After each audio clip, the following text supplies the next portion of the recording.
Hi, I'm here with Cyndi O'Meara, the lady that turned our lives all around.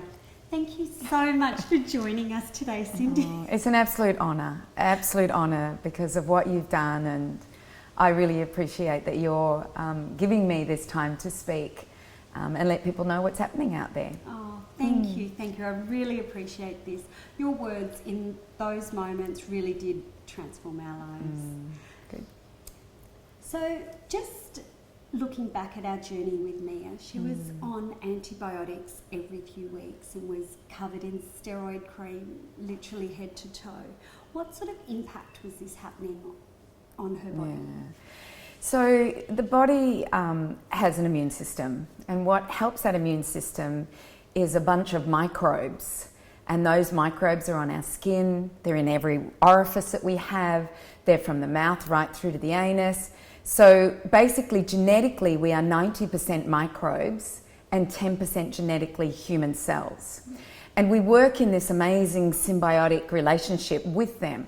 So what they do for us is that they help our immune system, they make our vitamin B, our vitamin K, they make our not our neurotransmitters, but our precursors to our neurotransmitters. So they're our aromatic amino acids. They help us fend against parasites and other microbes. Yep. They help us digest our food. They break down our macronutrients. They communicate with our cells. These microbes are so important for the health of the human body.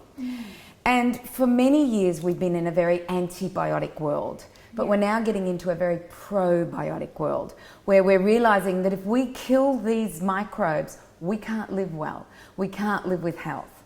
So by going on antibiotics, and no doubt they would have been broad spectrum, they would not have been just for an individual one. You know, antibiotics are very important. I'm not saying they're not, but we've overused them. And in actual fact, I've just seen recently that there is 5,000 GPs here in Australia that are having letters sent to them that they are prescribing way too many antibiotics. Wow. So the word's out that to destroy these microbes is to destroy our health. So with steroid creams, with the bleach baths, with antibiotics, and the amount of antibiotics, your daughter would have had less and less resistance to not only other bugs in her immune system, but she was actually killing and destroying her lining that lines the gut from the outside world to the inside world. It's that one cell epithelial lining. So what would have been happening is we would have been destroying the mucus barrier that was protecting it. We would have been opening the gates to that. Proteins and macronutrients and microbes and goodness knows what was going into her system. She was having histamine reactions, allergic reactions, which she showed in her skin. Yes. But it could have showed in any other part of her body. But for your daughter, it showed in her skin. Yeah, wow. So it was a mess. Yeah.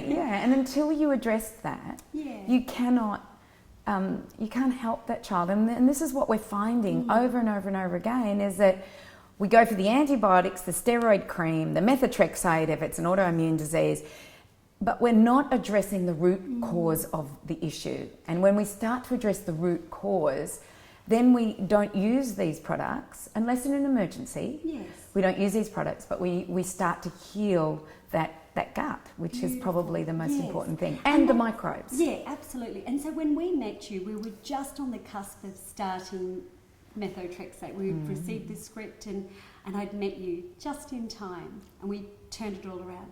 And you recommended we had to start the GAPS diet because Mia's system was so far gone.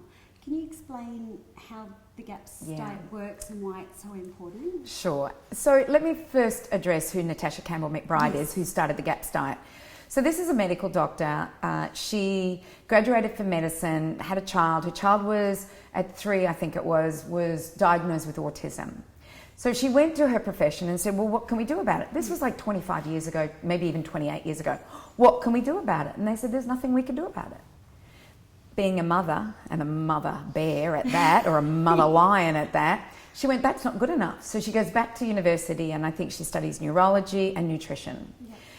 And she starts to link autism with gut issues.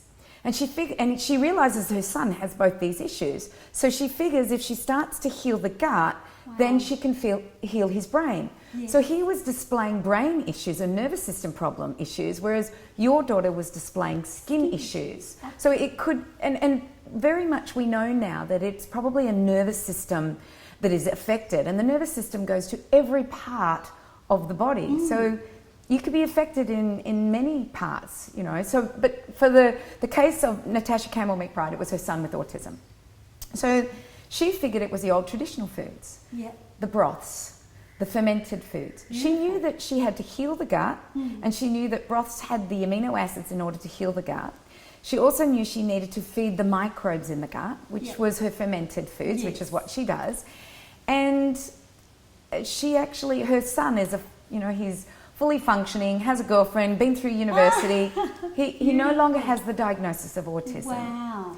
So she created this program. I think she wrote the book in 2000 or somewhere around there. Yeah. And she called it GAPS, Gut and Psychology Syndrome. And many parents like you picked up that book and ran with it. Yeah. They didn't need a practitioner. They just figured it out. And then she started to realise that she couldn't do this by herself. Yeah. So she started to train people. Yeah. And I was introduced to her probably 10 years ago, I think now, and absolutely loved what she was doing, read her book and read every book she'd ever written, wanted to become a GAPS practitioner. Myself and my 2 nutritionists, we became GAPS practitioners. And for me, it was about healing the gut. Yeah. I realised that there was a real issue with the gut. And I can tell my own story in that my daughter, I brought up my children very clean. They weren't given antibiotics. They were never given painkillers. We had all the childhood illnesses and all that happened, but they got through them all, very healthy, amazing young children. And then my daughter had a dental operation where 4 wisdom teeth were taken out, and for the very first time in her life was given broad spectrum antibiotics. Number one, it was a very brutal operation. She was left with 4 cavitations with microbes and started to eat away at her jaw. They'd killed off her microbiome and she became very sick. And we did a gut healing program. So she went from anxiety, depression, couldn't stay awake, chronic fatigue, bloated stomach, everything going wrong. This is post her being on antibiotics. Post on being that, from being a very healthy child and right up until 23 when this happened. And so we put her on a gut healing program, and she's a fully functioning human being without any health issues whatsoever. The thing is I was away from her from that year and I didn't realise what was happening until I saw her, and then I went, something's wrong. Yeah. And she had blanked out completely, like it was like her eyes were vacant. Yeah, wow. And we see these kids, we see even adults like this. And so when I met Natasha Campbell McBride and read her programs and I realised that the gut was a really important thing that we needed to heal. Absolutely. In order to heal the body. Yeah.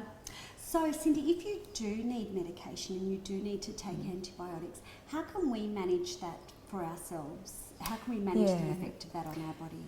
I think number one is that we feed the body the right tools. That would be important. First of all, if we've healed the gut and we're eating the right foods, then our body's going to be healthy and the need for medications is going to get less and less. Yes. But if we're having to take medication because you have an infection and the infection is not healing, then once you've taken the antibiotics, then you just get back on the regime of what you've learnt in the GAPS program. So what the GAPS program does is it gives you skills and tools. Yes. And those skills and tools will take you for the rest of your life, no matter what happens, whether what happened to my Casey happens or to Mia happened, and then you heal her, but she may have some stressful moments in her life. Yes. And some skin issues might come back, but you know what to do. Absolutely. Yeah. So you're given those tools. Yeah. So what GAPS does is it gives you those beautiful tools in order to, heal the body in case that, you have that stressful or you have a relapse or something like that. Yeah, absolutely. And you're certified practitioners and you can help people go through that exact process. Yeah. So Cyndi, can you tell me, if there is somebody with like a small flare-up of skin or a baby well, I guess they're probably two separate issues, but if we just look at somebody with a small flare-up, how would they treat it the exact same way? Or? Well, a flare-up, a tiny little flare, like just a little patch, is a whisper to the body. Yes. It's saying, hey, something's wrong. Maybe we need to do something. And to me, if I see anything that's not right, I want to make sure that I'm feeding the body the right foods. Absolutely. If there is a flare-up on the skin, you can be assured there's a flare-up in the gut. Absolutely. And so you want to go, right, we need to get rid of any refined foods and some sugars and things like that we might have been a little bit slack on because we've been out or, you know, especially if it's an adult. Yeah. So I would be looking at a week of healing the gut with those broths, beautiful foods, nice fibre foods, and things that you need in order to heal that gut. Yeah. Because the gut is amazing. It can heal very quickly. It's a matter of giving it the right tools. Absolutely. So if you're giving it takeaway foods and you're, you know, not feeding it properly, it's not giving the right information. We know that food not only gives us growth and repair and energy, but it communicates with our DNA. It communicates with it and tells what to turn on and what to turn off. Yes. What to upregulate and what to downregulate. And if it's expecting that information, and if we don't give it that information, and we give it cruddy food that it's never eaten in the evolution of its life, because we have an evolutionary body, we do not have a modern body. Yes. We have a body that has been around for, let's say, quite a few 100,000 years. Yeah. And it's expecting those evolutionary foods, not these modern day foods. And this is the crux of the problem, is that we're eating these modern day foods and expecting the right communication to happen to our DNA and wondering why we're getting diabetes, cancer, autoimmune disease, heart disease, and all of the other maladies that we're now seeing. Absolutely. And that's the beauty of your company. So anybody with a condition, they can contact you and they can work with you and you can help them further. Yeah, and we look at them and we look at their history. We want to know all of those things so that when we're ready to say, look, we think you should do this protocol. No, I think you need to do the GAPS protocol, or you need to do the cultured wellness protocol, or you need to do the 4-phase protocol. So, or we want you to do individual. Yes. So sometimes it can be, let's just start here. Yes. But then let's try and find out which is right for you and what's not right for you. Absolutely. Yeah, there's so much variability now, and we can't just say it's black and white. We can say that we know the gut's compromised and we need to fix the gut, but sometimes what's good for one person is not necessarily good for the other. Yeah. So you touched on refined foods a moment ago. So somebody like Mia, she's 5 years old, covered in eczema, and has a bag of Smith's chips. What would be the impact on her in that already sensitive state? Yeah, all right. So let's look at the Smith's chips. Yes. So the Smith's chips are made with potatoes. Yes. How are those potatoes grown in agricultural terms? So what chemicals are being sprayed on those potatoes? What's the vegetable oil that's being used on those potatoes? Is it corn, soya, canola? All three of those oils, and it could be called vegetable oil, can be exposed to Roundup, which I've already mentioned. Yes. So if it's exposed to Roundup, then the likelihood of glyphosate, which is the active ingredient in Roundup, being in those potato chips. Now, I'm just talking about one chemical. I'm not talking about the ramifications of the refined oil, the white salt, the flavour, the colouring, and nothing like that yet. Let's just talk about the agricultural principles. If there is glyphosate in there, then that glyphosate is patent as a biocide, which means it's an antibiotic. So when you're eating those crisps chips and you think they're just potato chips with vegetable oil and salt on them, you could be causing real issues in your gut by destroying the microbiome. And by destroying the microbiome, we then have issues with, we don't make our neurotransmitters. The kid might have a bit of anxiety. We're not making our B vitamins. We're not making vitamin K, and so on and so on. So, which we talked about in the beginning. Yes. So that's just the agricultural principles. Then let's have a look at all the other ingredients. So we look at flavour. Let's look behind the word flavour. It's a chemical cocktail of about 48 chemicals, including diactyls and solvents and vanillin, which is is synthetic vanilla. So when we start to look behind the word flavour, we see some other things that might be causing ramifications in the health. Then the vegetable oils being refined, you know, and they might be polyunsaturated, and the refinement process might make them live forever. Yes. Which means they never go off. And how does our body use those oils?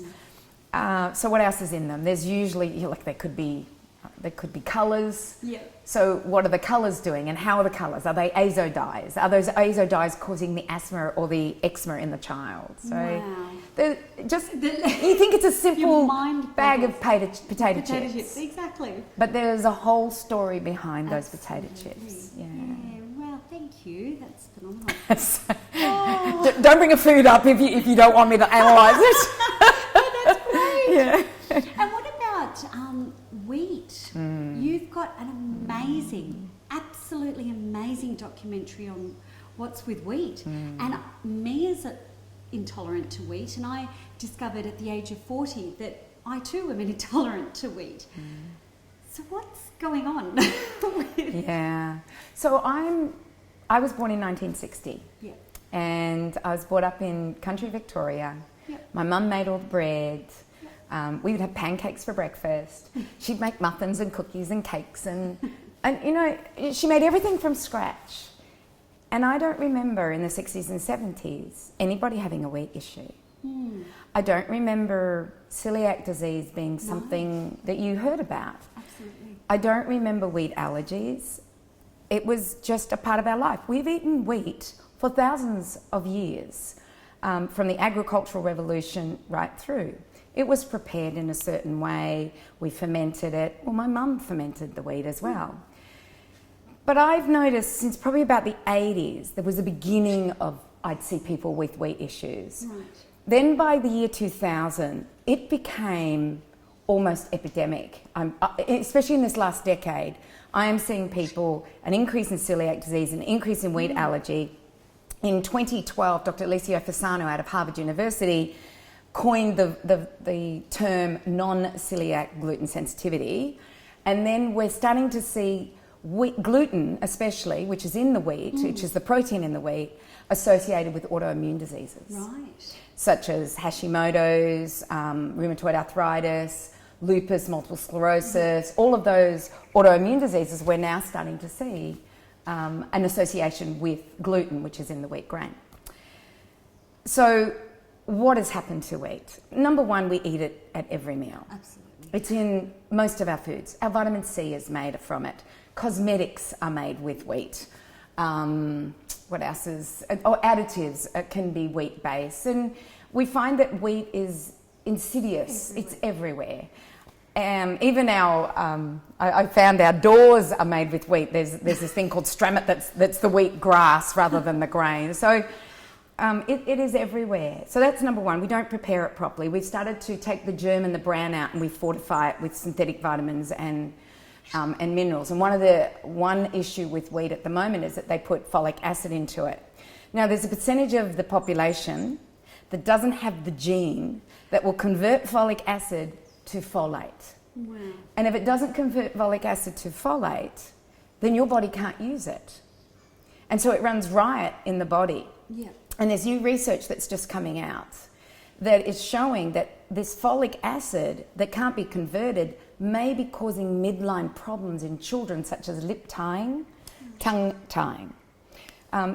If you know any mothers out there with babies and who are in that community, they're starting to say, oh yeah, I'm seeing a lot more lip tying and a lot more tongue tying. Wow. Yeah. So that's the fortification. So all of that was happening. It was everywhere. It was hybridized. It became a food that our bodies wasn't recognizing, and so it started to cause problems. And then we threw Roundup or glyphosate into the mix. And so what happens is not all, but some fields of wheat will be sprayed with Roundup 3 weeks before harvest. And what it does is a drying process. It increases the yield. It kills the stalks. And then we harvest that, and then the wheat has the glyphosate in it. Absolutely. So the wheat from that farm over there that hasn't had glyphosate sprayed on it may come from the wheat from that farm over there that has had glyphosate sprayed in it. It gets picked up in a big truck, all goes in together, goes to the mills or wherever it goes to. We don't know what's free from glyphosate or not. Many of our genetically modified foods are Roundup ready, so they have Roundup on them. So what's happening is that we're consuming foods that's destroying. Remember, it has 4 patents on it. One is it is a metal chelator, which means it takes metals such as calcium and magnesium, and will just take it out of the body, which we need. Second, it's a herbicide, so it kills weeds. Third, it's an anti-parasitic patent. And now it's been patented as a biocide, an antibiotic. So we know that when it goes into our body, it's wreaking havoc within our system. So we're not only eating more wheat, the wheat has changed. We eat it, we eat it at every meal, but we're destroying the body's ability to even digest the wheat. Yeah, and so what we have is a perfect storm of insidious events that is causing so many health issues. And our doctors don't even know what to do about it anymore. All they know is to give a methotrexate for the autoimmune disease or a painkiller or an anti-inflammatory. But unless we address this issue and stop eating those foods and start healing that gut, then we're going to see an epidemic. Or we're already seeing it. I don't know why I'm saying we're going to see it. We're already seeing an epidemic of it. Yeah. So What's with Wheat is the documentary that I did do. And how can people watch it? Yes. It's on many platforms. If you live in America, you can watch it on Netflix, North America. It's on iTunes. You can, I think it's, you can go to my website, which is What's with Wheat. Yeah, it's what'swithwheat.com, and you can watch it directly from the website. Beautiful. So there's many avenues that you can watch it. It's available. Oh, you can buy the DVD and have a screening in your hometown. Absolutely. Wow. I have to say, healing the gut was actually we noticed a radical change in me within 3 weeks, probably within 2 weeks. Like, it was so effective. It really got to the source of what the issue was, and our family did it. We all did it. My middle son was guzzling down that broth like nothing else. Do you know what's interesting is that you took wheat out. You had to, because that's not in the GAPS protocol. Yes. No. So you had to take wheat out and you took dairy out. But one of the things that Dr. Alicia Fasano, who I've already spoken about at Harvard University, he has a team of researchers, and what he discovered, experimenting for a cholera vaccine, this is how he figured it out, is that there are certain things that open the gates of the intestinal lining, which is one cell. It's only one cell. That's what protects your gut, everything that goes on in your gut, into your inside world. Yes. It's one cell thick, and there's also a mucus layer. But he said there were certain things that automatically opened the gates and allowed the passage of food and all sorts of things to go through. And they were pathological bacteria and gliadin. And gliadin is what gluten divides into. If it's not digested into amino acids, it's digested into a polypeptide called gliadin. And it signals the opening of the gates of the epithelial lining. So what you did, triggering the body. And your daughter was on breakfast cereals and pastas and sandwiches for lunch. Yep.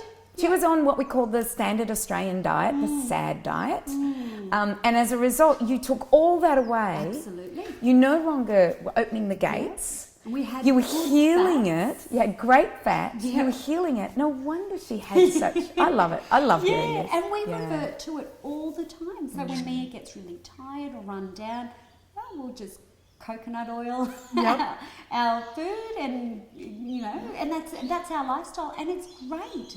And it really does give you back control over everything. And you have the tools, you have the skills now.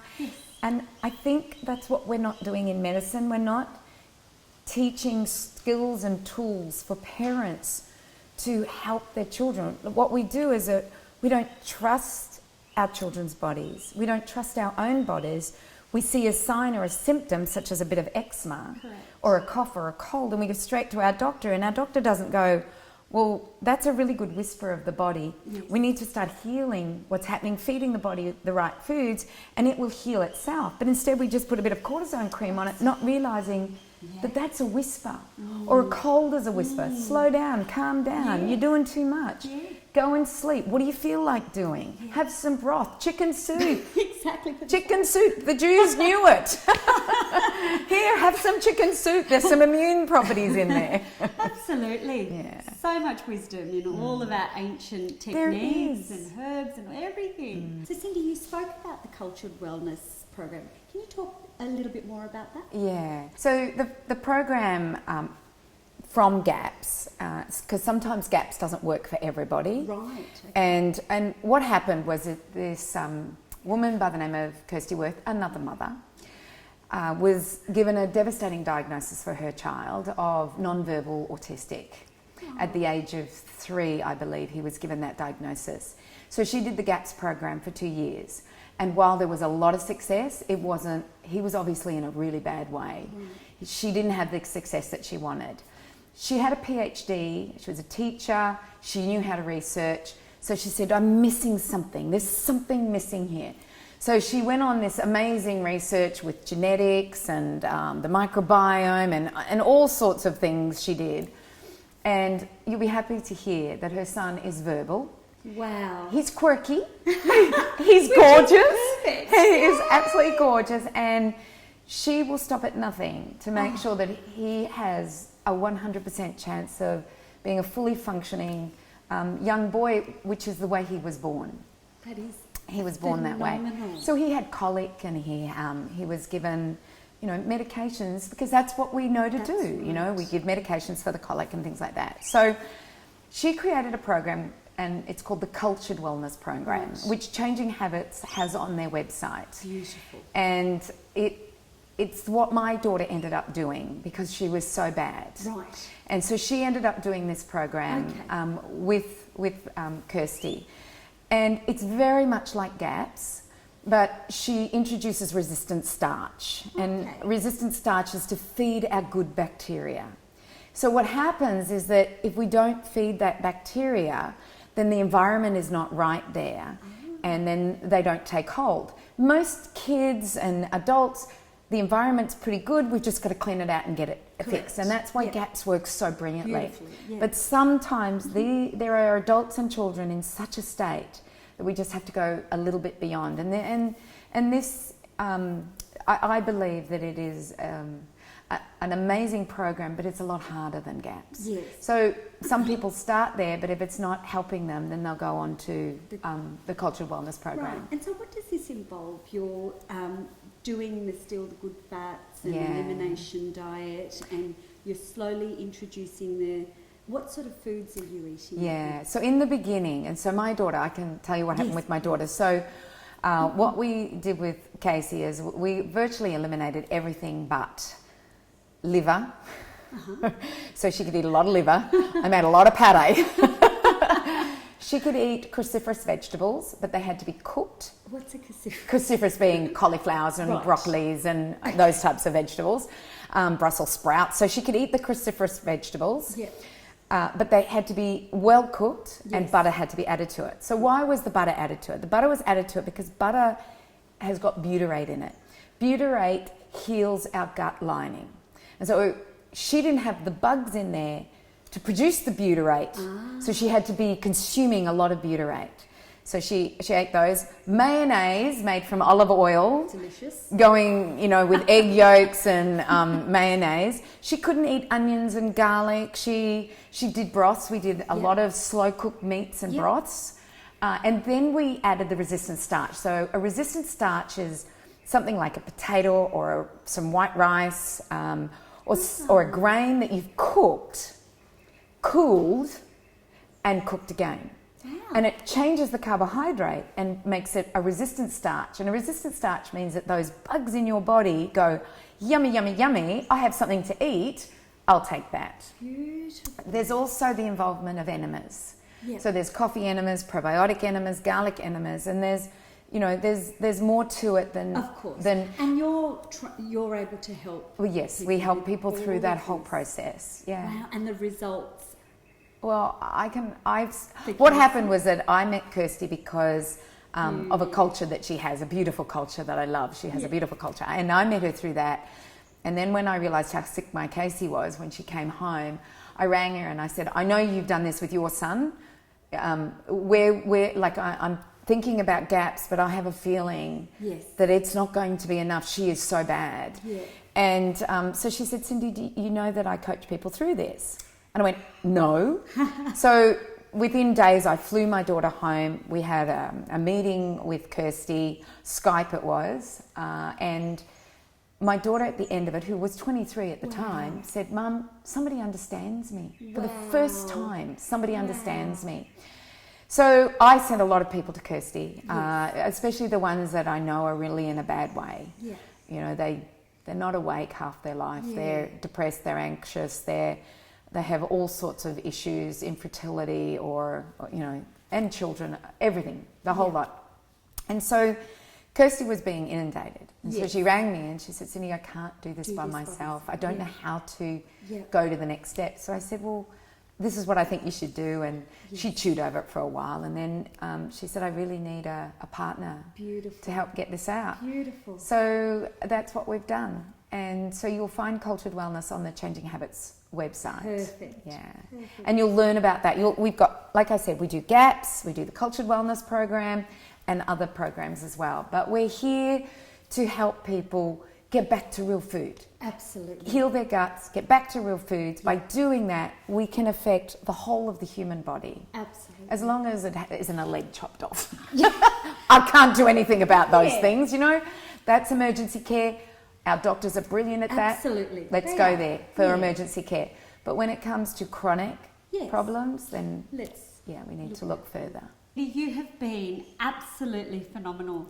I know when I heard your words for the first time, our lives changed for the amazing. And I really hope that anybody viewing this video, their lives will change for the better. And even more than that, how can people get in touch with you, Cyndi, after today? So my main website is changinghabits.com. .com.au. And that's where you can get lots of recipes. There's lots of blogs. I've been writing for 30-something years. I love your website. Thank you. There's lots of information on there. And we keep trying to, we had 1,000 pages on there, and we keep trying to make it simple, because when somebody starts like you started, it's a whole new world that opens up. Absolutely. And that's why we call it Changing Habits. It's about, let's just address one thing. Yes. And let's just do that. Mia was in crisis. You had to change a lot of things. Yes. But for somebody who goes, okay, we're not in crisis, but I don't want to be in crisis, where do I start? Absolutely. So it's Changing Habits. Yeah. And we do one thing at a time. If you are in crisis, we have our nutritionists. I have 2 GAPS nutritionists as well as Cultured Wellness practitioners. Yeah. So we have those girls are amazing, and they will help anybody on their journey to heal the gut, to heal whatever, to talk about nutrition and food, and because not everybody has a gut issue. Yes. But I'm finding that with what we're doing, there are more people with gut issues. So that's changinghabits.com.au. There's lots there. And then there's whatswithwheat.com. And I've also been very busy, and I've created an education program. Beautiful. And it's 12 months, and it's certified by an international body, and it is assessment based. So it's not some little thing that you just go in there and go, oh, I might just learn a bit about nutrition. We really dive in deep. Beautiful. And the name of that is F for functional, N for nutrition. So Functional Nutrition Academy. So FN.academy. Beautiful. Yeah. Beautiful. And we'll also have a link for that on our website as well. Wonderful. So thank you so much for coming today, Cyndi. And I know how busy you are, and I really appreciate you taking the time for us today. Thank you for having me. And thank you for watching, and I hope you've been able to take something away and change your habit and change your life.